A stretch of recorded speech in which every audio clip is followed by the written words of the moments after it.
तो दोस्तों, हमारी कहानी शुरू होती है डॉक्टर अजय से, जो मर्डर के इल्जाम में अरेस्ट हो जाता है।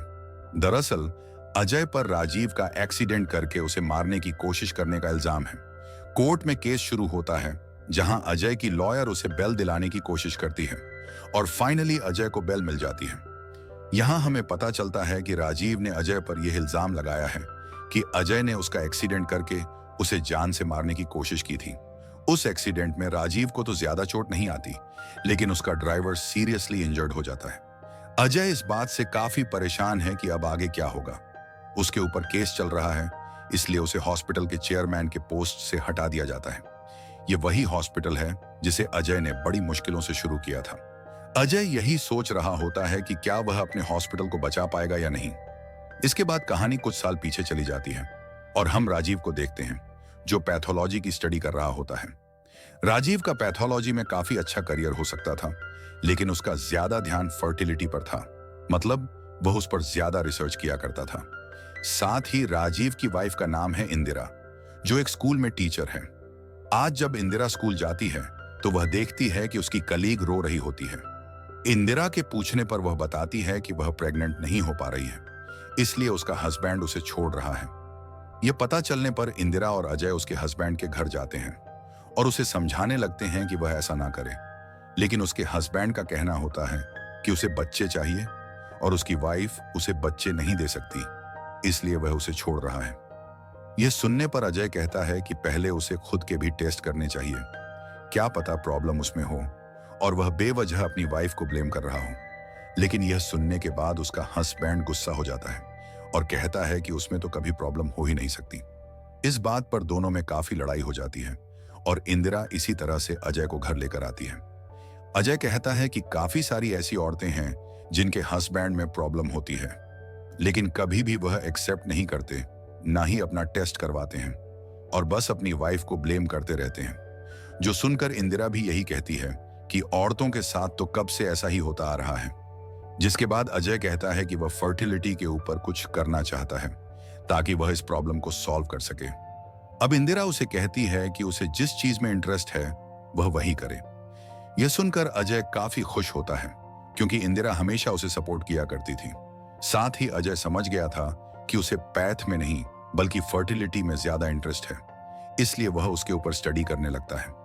यह सुनकर उसके सीनियर भी काफी शॉक थे, क्योंकि पैथोलॉजी में अजय का करियर काफी अच्छे से हो सकता था, लेकिन फिर भी उसने दूसरा रास्ता चुना था।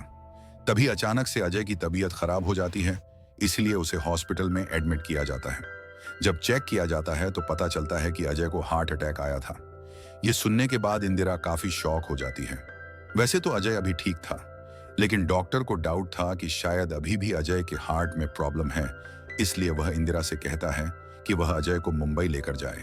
हालांकि अजय इसके खिलाफ था, क्योंकि उसका कहना था कि उसे कोई भी प्रॉब्लम नहीं है। लेकिन इंदिरा कहती है कि अगर डाउट है तो उसे क्लियर करना ही अच्छा होगा, इसलिए वह अजय को प्लेन में मुंबई लेकर जाती है, क्योंकि अगर वह ट्रेन से जाते तो अजय को काफी तकलीफ होती। लेकिन अजय काफी अपसेट था, क्योंकि वह जानता था कि उनके बहुत से पैसे खर्च होने वाले हैं। लेकिन इंदिरा उसे कहती है कि वह चिंता ना करे। जिसके बाद जब वह लोग हॉस्पिटल में आते हैं और अजय के सारे टेस्ट होते हैं तो पता चलता है कि अजय नॉर्मल है। यह सुनने के बाद इंदिरा काफी खुश थी, लेकिन अजय काफी अपसेट था, क्योंकि इस सब में उनके काफी पैसे खर्च हो गए थे, जिसकी वजह से अजय काफी फ्रस्ट्रेटेड बिहेव कर रहा था और वह इंदिरा से कहता है कि वह अब वही करेगा जो उसका मन करता है। अब तक वह सबकी बात मानकर वह कर रहा था जो दूसरे कहते थे, लेकिन अब वह खुद का क्लिनिक स्टार्ट करेगा और उसी में अपना करियर बनाएगा। अब इंदिरा भी उसे इसके लिए सपोर्ट करती है। इसके बाद अजय अपना फर्टिलिटी क्लिनिक स्टार्ट करता है, लेकिन उसे समझ नहीं आ रहा था कि वह इस क्लिनिक का नाम क्या रखे, और अजय तुरंत फैसला करता है कि उसके क्लिनिक का नाम इंदिरा रखेगा, क्योंकि एक इंदिरा ही थी जो उसे सपोर्ट किया करती थी। यहां तक कि अजय के माँ बाप ने भी उसे सपोर्ट करने से मना कर दिया था। जिसके बाद अजय अपना क्लिनिक स्टार्ट करता है और इंदिरा भी अपनी जॉब छोड़ देती है ताकि वह अजय के साथ पार्टनर बन सके और उसकी मदद कर सके। अब यह सुनकर अजय काफी खुश था, लेकिन क्लिनिक स्टार्ट करके काफी दिन हो गए थे, लेकिन पेशेंट्स नहीं आ रहे थे। हालांकि वह एडवर्टाइज भी कर रहा था, लेकिन फिर भी पेशेंट्स नहीं आ रहे थे। लेकिन इंदिरा हमेशा उसे मोटिवेट करती। जिसके बाद कुछ दिन बीत जाते हैं और अजय के पास पेशेंट्स आने लगते हैं और इस तरह से उसका हॉस्पिटल फेमस होने लगता है। जिसके बाद एक दिन इंदिरा देखती है कि वहां पर कुछ बिल्स थे जो कि आईवीएफ के इक्विपमेंट्स के थे। अब यह देखकर इंदिरा अजय से पूछती है कि वह इन सब को कब खरीद रहा है, तो अजय कहता है कि वह आईवीएफ भी स्टार्ट करने वाला है, क्योंकि वह जानता है कि फ्यूचर में इसकी बहुत ज्यादा डिमांड होगी। यह सुनने पर इंदिरा अजय से नाराज हो जाती है, क्योंकि अजय ने इतना बड़ा फैसला लिया था लेकिन इंदिरा को बताया भी नहीं था। अब यह सुनने के बाद अजय भी इंदिरा पर गुस्सा होता है, कहता है कि वो उससे ज्यादा जानता है तो वो उसे ना सिखाए कि उसे क्या करना है। जो सुनकर इंदिरा हर्ट हो जाती है और उसे कहती है कि आज से उनकी पार्टनरशिप खत्म। अब अजय ने आईवीएफ स्टार्ट तो किया था लेकिन उसके पास पेशेंट्स नहीं आ रहे थे, जिसकी वजह से अजय समझ नहीं पा रहा था कि आखिर वो क्या करे। वो बाकी डॉक्टर से भी कंसल्ट करता है लेकिन सारे डॉक्टर्स कमीशन पर वर्क करना चाहते थे और अजय इसके लिए तैयार नहीं था। जिसके बाद अजय काफी परेशान हो जाता है और फिर से वो इंदिरा के पास आता है। वो इंदिरा से माफी मांगता है और इंदिरा भी उसे माफ कर देती है। जिसके बाद इंदिरा अजय से कहती है कि वह सेमिनार्स करे, लोगों तक अपनी बात पहुंचाए ताकि लोग समझ सके कि आखिर यह है क्या। जिसके बाद अजय वैसा ही करता है, जिसका अजय को काफी अच्छा रिस्पांस मिलता है और उसके क्लिनिक काफी फेमस होने लगते हैं। अलग अलग शहरों में वो अपने क्लिनिक स्टार्ट कर रहा था। तभी अजय के पास उसका पैथोलॉजी लैब वाला प्यून आता है और अजय से कहता है कि उसे जॉब की जरूरत है। अब यह सुनने पर अजय उसे जॉब दे देता है। जिसके बाद उसका प्यून उसे कहता है कि उसका बेटा है राजीव और वह चाहता है कि अजय राजीव को अपने पास रखे और अपने जैसा बड़ा आदमी बनाए, क्योंकि वह जानता है कि वह अपने बेटे की उस तरह से परवाह नहीं कर सकता जैसे अजय कर सकता है। अब यह सुनने के बाद अजय इसके मान जाता है और वह राजीव को अपने दोनों बेटों के साथ ही रखता है। अब सब कुछ अच्छे से चल रहा था लेकिन इंदिरा की तबीयत खराब हो जाती है। जब उसका टेस्ट किया जाता है तो पता चलता है कि इंदिरा को कैंसर है, लेकिन ऐसी हालत में भी इंदिरा काफी मोटिवेटेड थी। उसे पूरा यकीन था कि वो ठीक हो जाएगी। जिसके बाद इंदिरा की ट्रीटमेंट शुरू हो जाती है, लेकिन उस जमाने में ट्रीटमेंट इतनी एडवांस नहीं थी कि वो इंदिरा को ठीक कर सके, क्योंकि इंदिरा का कैंसर काफी ज्यादा बढ़ चुका था। इसलिए डॉक्टर अजय को बता देते हैं कि इंदिरा बच नहीं पाएगी। अब यह सुनने के बाद अजय काफी अपसेट हो जाता है, लेकिन इंदिरा उससे कहती है कि भले ही वो नहीं रहेगी लेकिन इंदिरा नाम का क्लिनिक हमेशा अजय के साथ रहेगा, इसलिए वो ज्यादा नर्वस ना हो। साथ ही इंदिरा उसे कसम देती है कि वो अपने सपनों के साथ कभी भी कॉम्प्रोमाइज ना करे। जिसके बाद इंदिरा की डेथ हो जाती है। अब कहानी प्रेजेंट में आती है, जहां पर अजय यही सब याद कर रहा था और अजय को किसी भी हाल में अपने इंदिरा क्लिनिक को बचाना था, क्योंकि यही उसकी वाइफ की आखिरी निशानी थी। साथ ही हम देखते हैं कि अजय के ऊपर जिस राजीव ने केस किया था वो वही उस प्यून का लड़का था। एक्चुअली अजय ने राजीव को अपने बेटे की तरह रखा था। जिसके बाद अजय ने अपने क्लिनिक के शेयर्स पर हर एक बेटे के नाम किए थे और उसने 20 पर शेयर्स राजीव को भी दिए। लेकिन राजीव का कहना था कि अजय ने वो शेयर्स उससे वापस मांगे और जब राजीव ने उसे देने से मना कर दिया तो अजय ने उसे मरवाने की कोशिश की। हालांकि अजय का कहना था कि उसने ऐसा कुछ भी नहीं किया। अब अजय अपने लॉयर से पूछता है कि उसके बचने के कितने चांसेस हैं, जिस पर उसकी लॉयर कहती है कि अजय को फिर एक बार सोचना चाहिए। वो सेटलमेंट करके भी इस केस को क्लोज कर सकता है, क्योंकि अगर कोर्ट केस आगे बढ़ा तो पता नहीं कितना टाइम इस सब में जाएगा। लेकिन अजय कहता है कि वह हर हाल में इंदिरा क्लिनिक को बचाकर रहेगा। एक्चुअली राजीव अजय को चेयरमैन की पोजीशन से हटाकर खुद वहां पर चेयरमैन बनना चाहता था और इसीलिए वह बाकी बोर्ड मेंबर्स को अपनी तरफ करने में लग जाता है। लेकिन अजय के बेटे अजय का साथ नहीं छोड़ते, क्योंकि वह भी अपनी मां के क्लिनिक को ऐसे ही राजीव के हाथ में नहीं दे सकते थे। इसीलिए वह अपने पापा के लिए स्टैंड लेते हैं और लॉज के मुताबिक अजय के ऊपर जो केस था उसमें वह अभी तक गिल्टी साबित नहीं हुआ था। इसलिए उसके बेटे लॉज दिखाते हैं, जिसमें लिखा गया था कि जब तक चेयरमैन गिल्टी साबित नहीं होता उसे वहां से हटाया नहीं जा सकता और इसी वजह से अजय को चेयरमैन की पोजीशन से निकाला नहीं जा सकता था। जिसके बाद कोर्ट केस शुरू होता है और हमें पता चलता है कि राजीव का जिस ट्रक से एक्सीडेंट हुआ था उस ट्रक का ड्राइवर एक्चुअली अजय का ड्राइवर था। उस ड्राइवर को बुलाया जाता है तो वो ड्राइवर बताता है कि उसे अजय ने कॉल किया था। पहले वह अजय के लिए काम करता था, लेकिन उसने एक दिन चोरी की थी, जिसके बाद अजय ने उसे सबके सामने डांट कर काम से निकाल दिया था। जिसके कुछ सालों बाद अजय का फिर से उसे कॉल आया और उसने ड्राइवर को नासिक बुलाया। जहां पर उसने ड्राइवर से कहा कि वह राजू का एक्सीडेंट करे और इसके बदले वो उसे 1 लाख देगा। अब यह सुनने के बाद वो ड्राइवर भी इसके लिए मान गया और उसने राजू का एक्सीडेंट कर दिया। साथ ही यहां पर राजू का लॉयर अजय के कॉल रिकॉर्ड्स भी दिखाता है, जिसमें यह दिख रहा था कि नासिक जाने के बाद अजय ने उस ड्राइवर को कॉल किया था। साथ ही अजय के मोबाइल का लोकेशन भी वहीं का दिखा रहा था, जहां पर उस ड्राइवर ने कहा था कि अजय उससे मिलने आया था। अब यह सब देखकर अजय की लॉयर को भी यही लगता है कि अजय ने यह सब कुछ किया है, इसलिए वो अजय के ऊपर गुस्सा होती है। लेकिन अजय कहता है कि अगर उसे उसके ऊपर यकीन नहीं है तो वो उसका केस छोड़ सकती है। ये बोलकर अजय वहां से चला जाता है। अब अजय जब घर में था तो वो यही सोच रहा था कि आखिर वह क्या करे जिससे वह साबित कर सके कि उसने यह सब नहीं किया।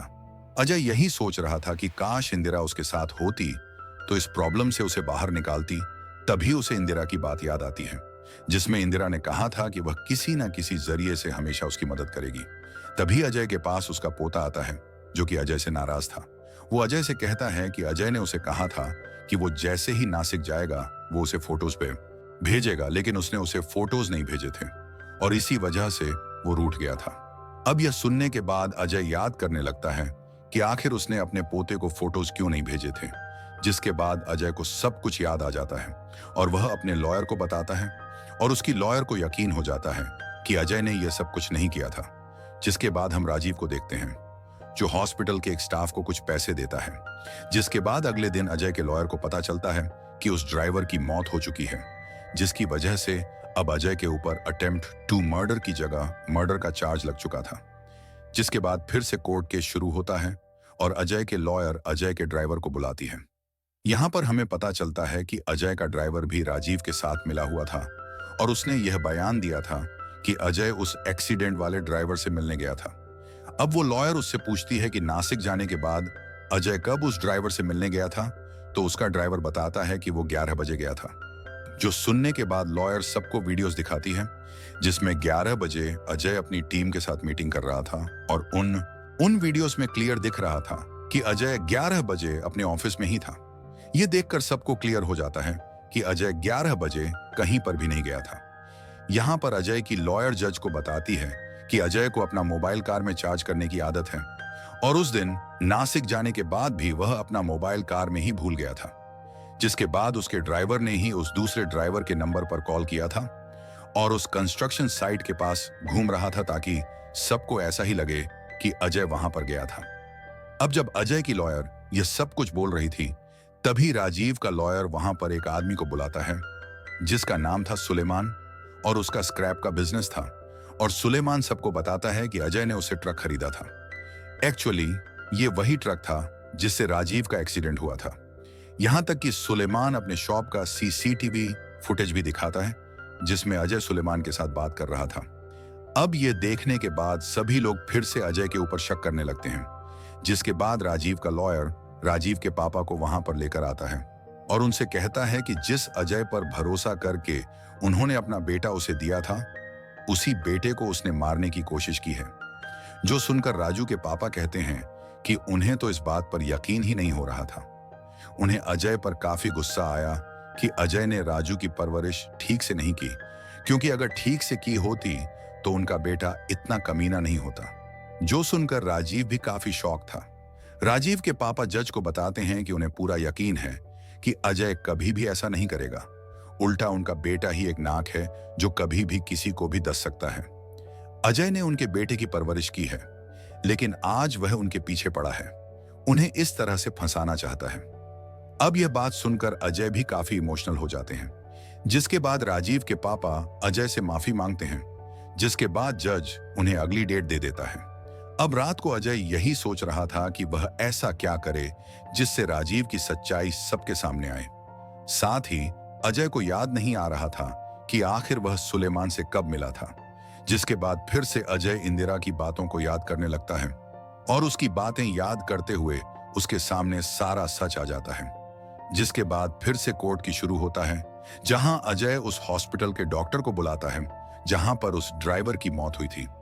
वह डॉक्टर कोर्ट को बताता है कि एक्सीडेंट में उस ड्राइवर को काफी चोट लगी थी, लेकिन उसकी मौत ऐसे ही नहीं हुई थी, बल्कि उसे हार्ट अटैक आया था और वह हार्ट अटैक भी किसी तरह के टेबलेट्स देने की वजह से आया था।